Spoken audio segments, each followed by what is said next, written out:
Telangana assembly స్పీకర్గా నియామకమైన గడ్డం ప్రసాద్కు శుభాకాంక్షలు తెలిపిన రవాణా మరియు బీసీ సంక్షేమ శాఖల మంత్రి పొన్నం ప్రభాకర్. గతంలో విద్యార్థి సంఘ నాయకుడిగా పనిచేశారు. ముఖ్యంగా చేనేత వర్గానికి సంబంధించినటువంటి టెక్స్టైల్ శాఖ మంత్రిగా పనిచేశారు. ఇప్పుడు ఇంతకుముందు గౌరవ శాసనసభ్యులు చెప్తున్నట్టుగా ఆనాడు పార్లమెంట్ సభ్యుడిగా సిరిసిల్లకు ప్రాతినిధ్యం వహించినప్పుడు గౌరవ శాసనసభ్యులు కేటీఆర్ గారు, మీరు మనం అందరం కూడా ఆనాడు కావూరు సాంబశివరావు గారు కూడా తీసుకొచ్చి ఆ సమస్యల పట్ల మీకు అవగాహన ఉంది.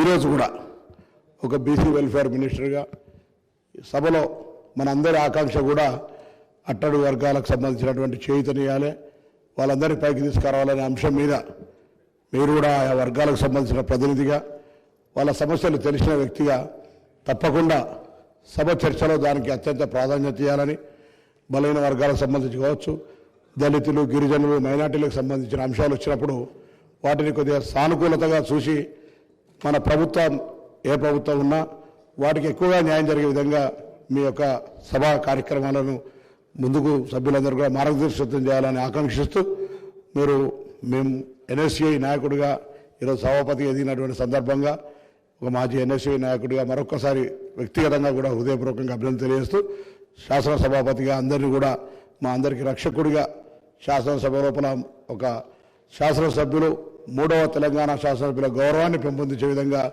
మీ యొక్క మార్గదర్శకత్వం ఉంటుందని ఆశిస్తూ మరొకసారి శుభాకాంక్షలు తెలియజేస్తాం. మరిన్ని అప్డేట్స్ కోసం మా ఛానల్ని సబ్స్క్రైబ్ చేయండి.